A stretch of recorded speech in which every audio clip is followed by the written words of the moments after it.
Be me, Vanessa Martinez, 34, and I'm sitting in my apartment filming my third Instagram reel of the day. Ring light perfectly positioned, aesthetic bookshelf in the background. Half the books are just for show, but my followers don't need to know that. And I'm about to drop another truth bomb about modern dating. 10 signs he's intimidated by your success, I say into the camera, ticking off my fingers. Number 1, he goes silent when you talk about your career. Number 2, he makes jokes about you being the breadwinner. Number 3, I'm pretty good at this now. 3 years of running Reclaim Your Power, modern dating for high-value women, and I've got the formula down. My course just hit $40,000 a month. 40,000. I have 47,000 Instagram followers. My DMs are constant notifications of women thanking me for finally validating their experience. I post the reel and check my Hinge while it uploads. 217 likes. I scroll through them with my thumb moving so fast it's basically autopilot. 5 feet 8 inches, swipe left. Makes $65,000, swipe left. Divorced with kids, hard swipe left. Over 40, left. Has a gym selfie, left, left, left.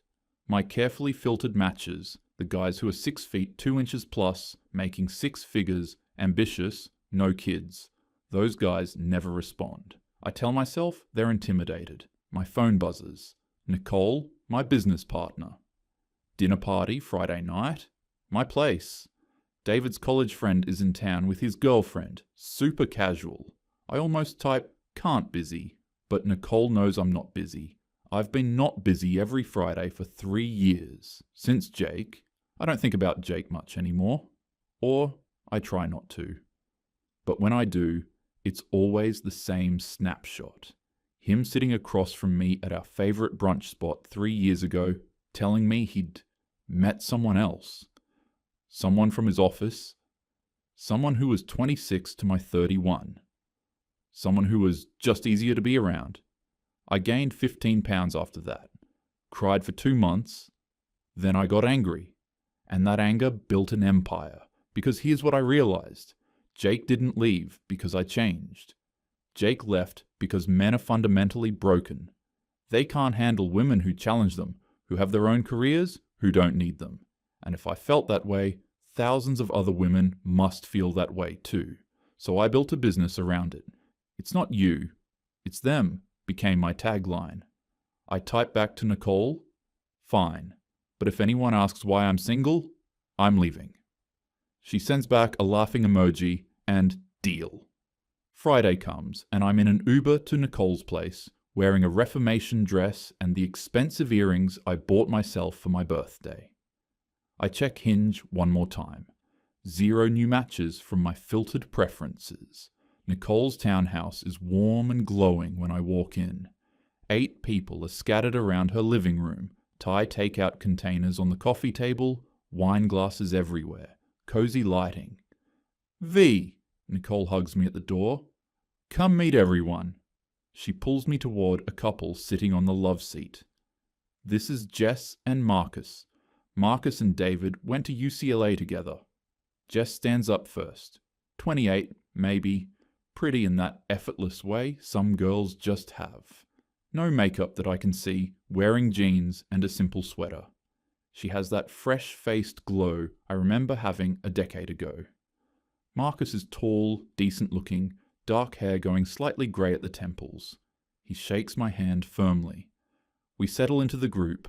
Someone passes me wine and I take a long sip. So Vanessa, one of David's friends says, what do you do? This is my favourite question.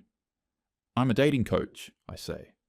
I help women navigate modern dating and understand their worth. Marcus looks up. Oh, that's interesting. What's the biggest challenge your clients face? I shift into professional mode. Honestly, men. I laugh, but I'm serious. Men have no idea what they want anymore. They swipe endlessly on apps. They can't commit to anything. They get intimidated by successful women. I don't know if that's fair, Marcus says, calm but firm. I think men know what they want. It's just that what women are offering doesn't always match what they're demanding in return. The room gets quieter. What does that mean? I ask, edge in my voice. Just that dating is a marketplace, right? Both sides are bringing something to the table. And I think a lot of modern dating advice tells women to increase their demands while decreasing what they offer. That creates a mismatch. I feel my face getting hot. So you're saying women should lower their standards? I'm saying women should be realistic about market dynamics? Market dynamics, I repeat. You're talking about human relationships like they're economics. They kind of are, Marcus says, and Jess touches his arm like she's trying to signal him to stop, but he continues. Supply and demand, value exchange. Men with options are choosing based on specific criteria, and if women aren't meeting that criteria while demanding that men meet theirs, that's a mismatch. I take another drink. This is exactly what I'm talking about. Men don't want women to have standards. They want us to just be grateful for the bare minimum. That's not what I said. You're saying women should accept less? I'm saying women should offer more. The table goes fully silent. David clears his throat. One of the other women looks down at her plate. I'm about to respond, but Marcus isn't done. Look, real talk. You're teaching women to be more demanding, more independent, more masculine in their energy, right? Screen harder, test more, make men prove themselves constantly. But the men you want them to attract, the high earners, the ambitious guys, the ones with options, those men are dating women who make their lives easier, not harder. They're dating women in their mid to late 20s who are pleasant, cooperative, and feminine. Your clients are competing in a market they've aged out of with a strategy that repels the exact men they want. That's not men ruining dating. That's bad coaching. I open my mouth, but nothing comes out. Marcus looks at me. Not mean, just matter of fact. Are you in a relationship? I'm focused on my business. Right. So you're selling a product you can't demonstrate works on yourself. Nicole stands up quickly. Okay, who wants more wine? David laughs awkwardly. Well, that got heavy fast. Jess whispers, babe. I feel like I'm underwater. Everyone at this table just watched me get intellectually dismantled by a guy I met 20 minutes ago. My face is burning. My hands are shaking around my wine glass. I excuse myself to the bathroom, lock the door, stare at myself in the mirror. He's wrong. He has to be wrong. I have 47,000 followers. I make $40,000 a month. But my hands won't stop shaking. I hear muffled voices from the living room, someone saying, "That was intense." I compose myself, come back out, grab my purse. I have an early morning. Thanks for having me. In the Uber, I replay Marcus's words on a loop. I open Instagram. Nicole posted a story earlier. Jess is in it, laughing, looking effortlessly pretty. I click on Jess's profile. Elementary school teacher, photos of her classroom, weekend trips with Marcus, coffee shops. One recent post, photo of them at dinner. Caption, grateful for this one. She's younger, probably makes $40,000 a year, and he treats her like she's the prize. Meanwhile, I'm building an empire and can't get a text back. He's wrong, I tell myself. But I don't believe it anymore. I don't sleep. At 6 a.m., I'm staring at my phone, replaying the dinner party. First thing, check Hinge. 0 new matches in my filtered preferences. Then, I do something I know I shouldn't. I find Marcus on Instagram through Nicole's followers. His profile is exactly what I expected. Normal guy. Photos hiking at breweries with Jess. They look genuinely happy in that annoying way that makes you wonder what they have that you don't. I scroll back months. They've been together over a year. Before Jess, there are photos with another girl, also younger, also pretty. Comments? You two are perfect, and relationship goals. My phone buzzes, DM from Rachel. Hey, can we talk? Rachel is my star client. The success story I use in all my marketing. I call her immediately. What's up? She sounds nervous. So, my fiancé saw that testimonial video I did for your course, and he asked me about it. My stomach drops. What about it? He wanted to know what specifically you taught me that led to us meeting, and I had to tell him the truth. What truth? That I didn't actually meet him using your methods.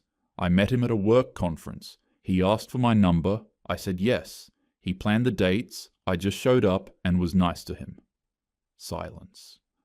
Vanessa, he doesn't fit your checklist at all. He's 5 feet 9 inches. He makes $68,000 as a middle school teacher.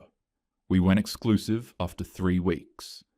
Your entire course tells women to avoid guys like him. So you lied in the testimonial. I mean, you needed a success story and it helped both our brands. But I can't keep it up.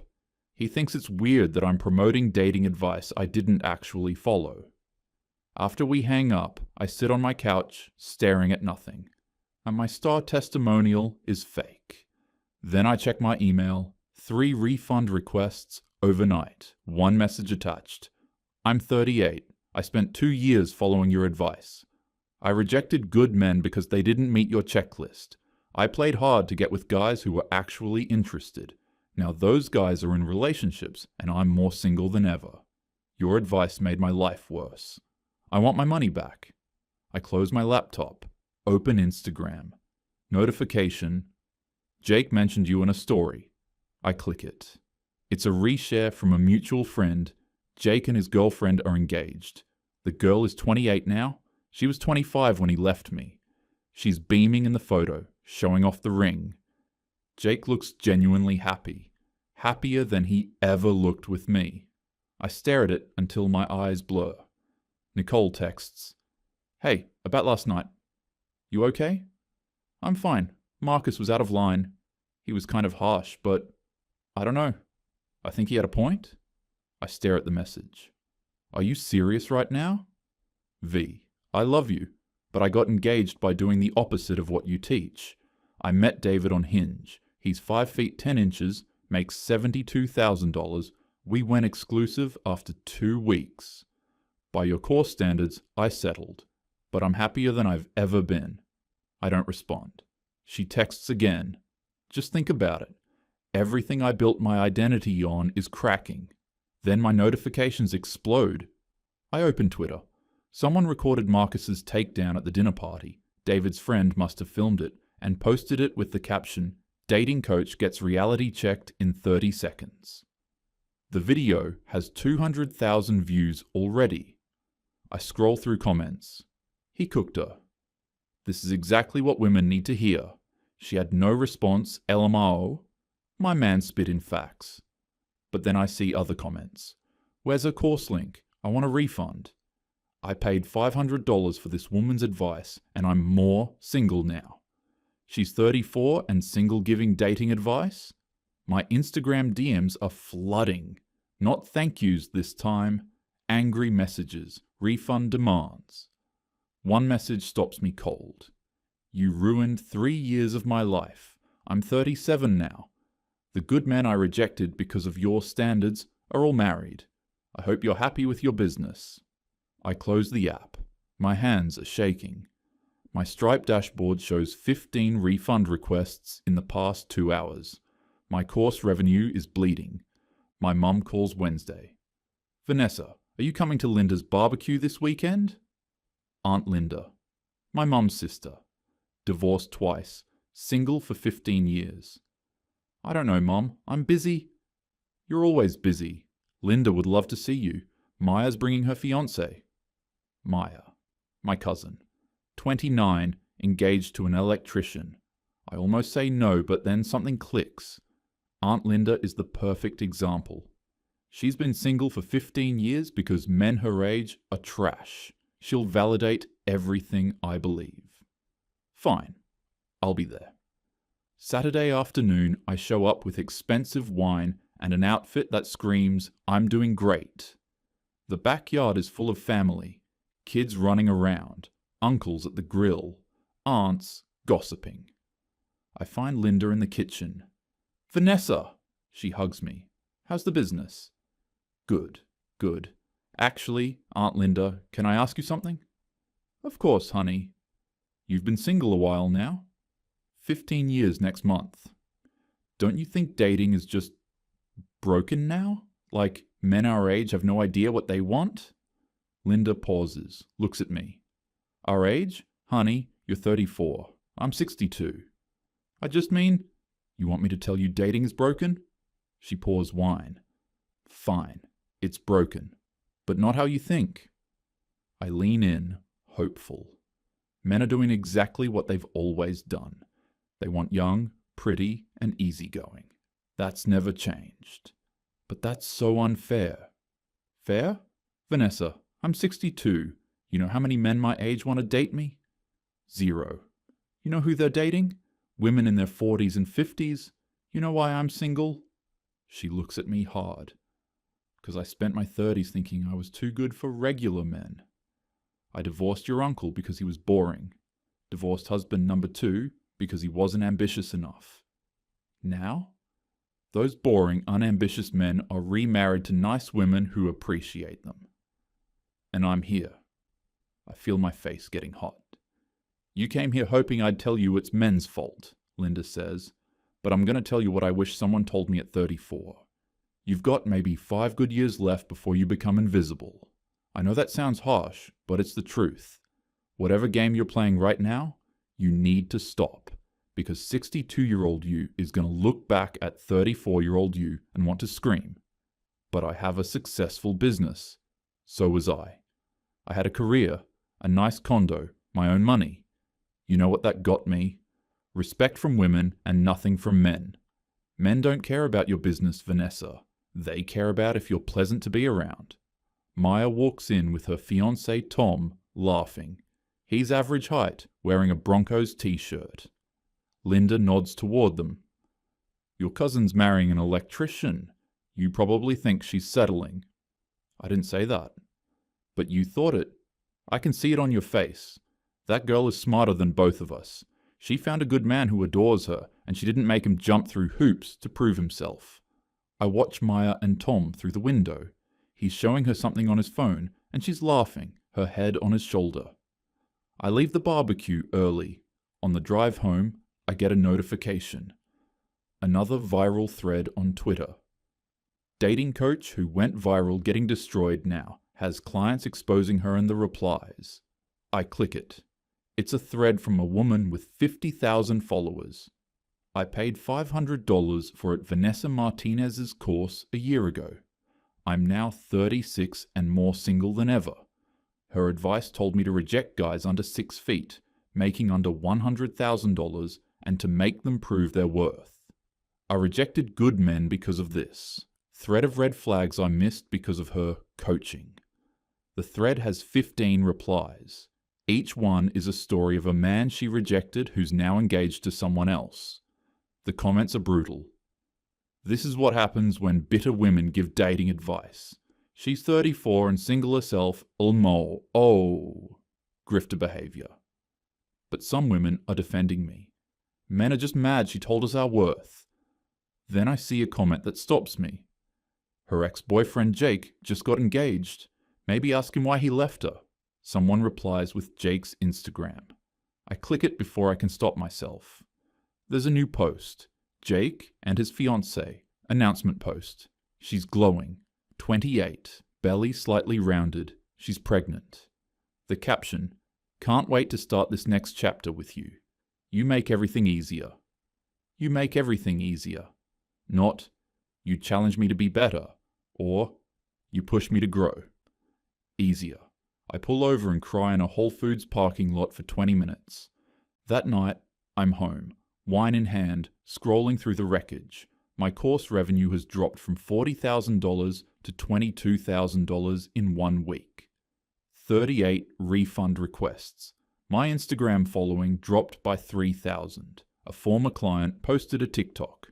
My dating coach kept me single for 3 years. Here's what she got wrong. It has 800,000 views. I open my laptop. Look at my course curriculum with fresh eyes. Module 1. Why you're single. Hint, it's not you. Module 3. The high-value woman checklist never settle. Module 5. Make him prove his worth. Every module suddenly reads like instructions for dying alone. I've been selling women a lie. Not completely, but enough. I check my Hinge. 217 likes I've rejected. 50 plus likes I sent out that went nowhere. I filter by most compatible. There's a guy, 36, high school history teacher, 5 feet 10 inches, likes hiking and cooking. His profile is earnest and sweet. One photo shows him with his dog. Old me would have swiped left instantly. I stare at his photo. Then I scroll Instagram. Nicole and David posted couple photos. Jess posted a story of her and Marcus at brunch. Rachel posted about wedding planning. 3 former clients posted engagement announcements this week. None of their fiancés fit my high-value checklist, but they all look happy. Really happy. I think about Linda's warning. Jake's caption, Marcus's words at the dinner party. Your clients are competing in a market they've aged out of with a strategy that repels the exact men they want. My phone buzzes. Email notification. Subject. Refund request. A message. I open it. Vanessa, I'm the woman who wrote that I'm 38 and wasted 2 years on your course. I don't actually want the refund anymore. I want you to know something. After I sent that email, I matched with a guy who's 5 feet 9 inches, makes $55,000 as a middle school counselor, and has a 6-year-old daughter. By your standards, I should have swiped left immediately, but I was so angry at your advice that I swiped right out of spite. We've been dating for 3 weeks. He's the kindest man I've ever met. His daughter is amazing. I'm happier than I've been in years. I don't think you're a bad person. I think you're hurting and you built a business on that hurt. I hope you find what you're looking for before it's too late. Michelle. I read it 3 times, then I go back to my course backend. Archive, all men are trash until proven otherwise. Archive, why you should never chase. Archive, make him prove his worth. Update. Module 1. Understanding modern dating, dynamics, the real version. Add new section, market value and realistic expectations. I'm not ready to admit Marcus was completely right. I'm not ready to post an apology video. But I can't keep selling this lie. I open Hinge again. The teacher's profile is still there. My thumb hovers over the X, then I press the heart. He messages within minutes. Hey, love your smile in your 3rd photo. Have you been to Griffith Observatory? Saw you like hiking. Old me would have analysed this for low effort signs, would have made him prove his worth before responding. Current me types, hey, yeah, I love Griffith. Haven't been in a while though? Send it before I can overthink. He replies, same. Maybe we could change that? Coffee first though. I stare at the message. Type. Coffee sounds good. Hit send. Close the app. Stare at the ceiling. I'm not redeemed. I'm not red-pilled. I'm just cracked. The denial is still there. Part of me still wants to believe I was right and the world is wrong. But I made one small step. My phone buzzes again. The teacher. Great. How's Saturday at 10? There's a good spot in Silver Lake. I type, Saturday works. Maybe I don't have all the answers. Maybe I never did. My course dashboard refreshes.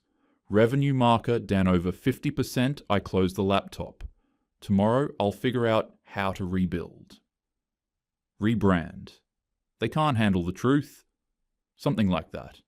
Make it about the backlash. Turn victim into power. That's what men do, right? They fail upward, but I can't stop hearing that woman's voice. Michelle. And Linda's. And even Marcus, damn him. The worst part? None of them were cruel. Just honest. I still believe in female empowerment. I do. But maybe empowerment isn't a checklist. Maybe it's choosing peace over pride. Tonight, I'll just sit with the wreckage of everything I thought I knew.